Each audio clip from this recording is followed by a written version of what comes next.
Harusnya kita tuh menjadi orang yang terkutuk. Karena apa? Karena tidak ada satu manusia pun yang bisa melakukan secara sempurna Taurat. Itu loh. Terkutuk kita. Nah, jadi Yesus itulah yang mengambil kutuk itu, gitu loh. Dia tuntaskan itu di atas kayu salib, gitu loh. Untuk apa? Supaya kita jangan terkutuk. Nah, itu. Kalau kita terkutuk, kita mati, kekal. Itu. Nggak bisa kita memperoleh hidup yang kekal. Tapi karena dia, Yesus itu menjadikan dirinya menjadi kutukan, ya, menuntaskan kutukan itu, ya kan gitu. Makanya kita dibenarkan oleh iman kepada Yesus. Itu. Nah, harusnya mereka pahami itu, gitu loh. Ya kan gitu. Karena kita dibenarkan oleh Jadi, iman kita, bukan oleh perbuatan kita. Nah, itu. Oke, berarti nggak mungkin dong kita dibenarkan karena melakukan perbuatan-perbuatan baik karena amal dan sebagainya, betul nggak? Betul, Kak. Iya dong. Ya, buat saya juga nggak masuk akal gitu. Kita masuk surga karena amal soleh kita.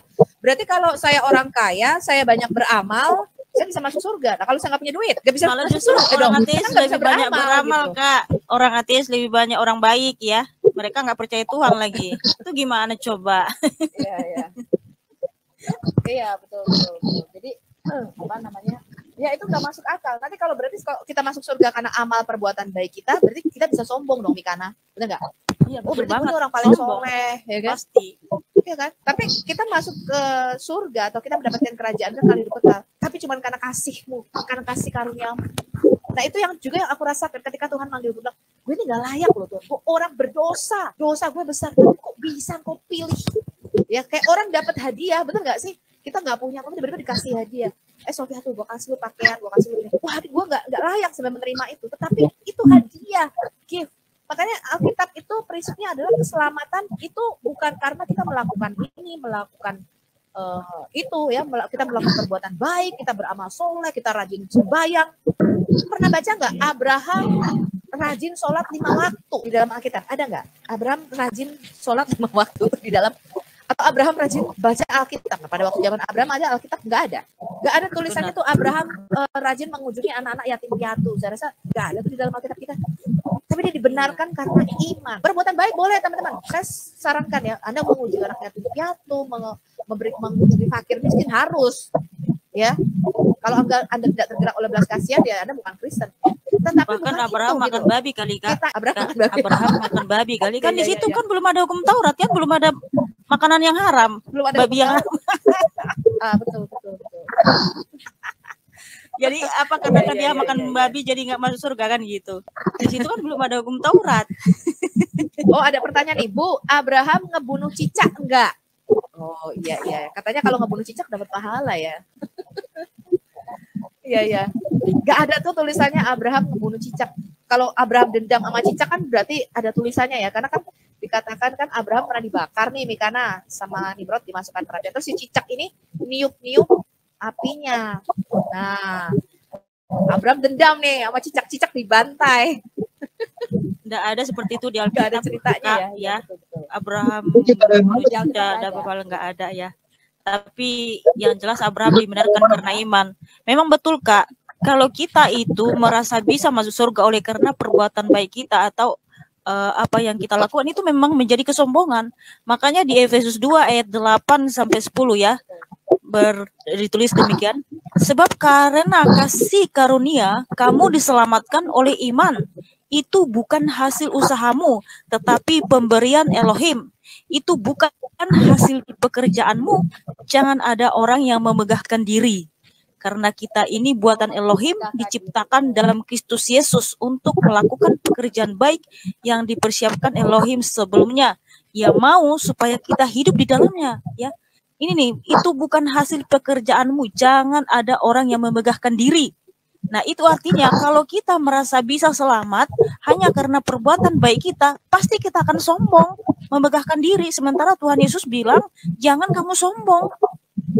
Karena kita selamat bukan karena hasil usaha kita, tetapi pemberian Tuhan Yesus ya, kasih karunia keselamatan di atas kayu salib. Makanya Injil itu adalah Tuhan Yesus Kristus itu sendiri, bukan Injil kedebuk dari langit dikasih sama Yesus, tidak. Injil itu adalah Tuhan Yesus Kristus itu sendiri yang telah memberikan kasih karunia keselamatan di atas kayu salib. Inilah yang tidak dipahami orang-orang ya. Haleluya. Tadi kita baca di Galatia 3 ayat 7 juga bahwa Abraham sudah diberitakan Injil, Mikana. Itu Ya dia kan? kabar baik ya, kabar sukacita. Betul. Ya, bahwa nanti suatu saat akan ada seorang penebus dan Ya, jelas. oleh karena kita percaya kepada pengorbanan salib Kristus itulah kita dibenarkan, ya. Nah, kalau ada Injil lain, ya, Galatia 1 mengatakan kalau ada Injil lain yang memberitakan bahwa Yesus sudah mati di salib melainkan diserupakan, itu Injil palsu, jangan percaya. Karena di dalam kematian Yesus itulah dosa kita ditebus. Ya, saya bacakan Anda. Galatia 1 ayat 6 sampai 10. Aku heran bahwa kamu begitu lekas berbalik daripada dia. Ini jadi kalau ada orang-orang Kristen yang masuk ke Muslim mualaf, ya saya ingatkan Anda ayat ini. Aku heran kamu begitu lekas berbalik daripada dia yang oleh kasih karunia Kristus telah memanggil kamu, dan kamu tuh mengikuti suatu Injil yang lain. Injil yang diberikan kepada Nabi Isa ketika Isa nenen. Itu bukan Injil yang sebenarnya. Ya, Galatia 1 ayat 7, ya. Rasul Paulus mengatakan, itu sebenarnya bukan Injil. Hanya ada orang yang mengacaukan kamu dan yang bermaksud untuk memutarbalikkan Injil Kristus. Tetapi, sekalipun kami atau seorang malaikat dari surga yang memberitakan kepada kamu suatu Injil yang berbeda dengan Injil yang telah kami beritakan kepadamu, terkutuklah dia. Seperti yang telah kami katakan dahulu, sekarang kukatakan sekali lagi. Jikalau ada orang yang memberitakan kepadamu suatu Injil yang berbeda dengan apa yang telah kamu terima, terkutuklah dia. 2 kali dikutuk. Jadi bagaimana? Adakah aku manusia atau kesukaan Allah? Adakah aku coba berkenan kepada manusia? Sekiranya aku masih mau mencoba berkenan kepada manusia, maka aku bukanlah hamba Kristus. Jadi jangan mengikuti Injil yang lain. Ya, Rasul Paulus mengatakan, sebab aku menegaskan kepadamu, saudara-saudaraku, bahwa Injil yang kuberitakan itu bukanlah Injil manusia. Jadi kalau ada yang mengatakan kepada kamu, ini loh Injil Basilides, Yesus diserupakan.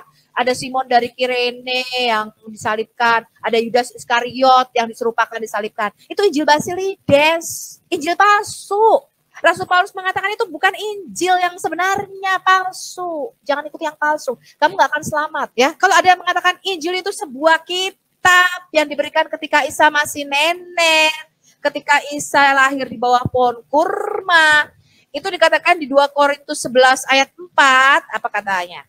Kita buka ya, 2 Korintus 11 ayat 4. Udah diperingatin sama Rasul Paulus ya, jangan percaya. Ada Injil Filipus, Injil Maria Magdalena, Yesus menikah dengan Maria Magdalena, punya anak. Injil Thomas, ya, Yesus ngomong pada waktu masih baby. Itu Injil palsu.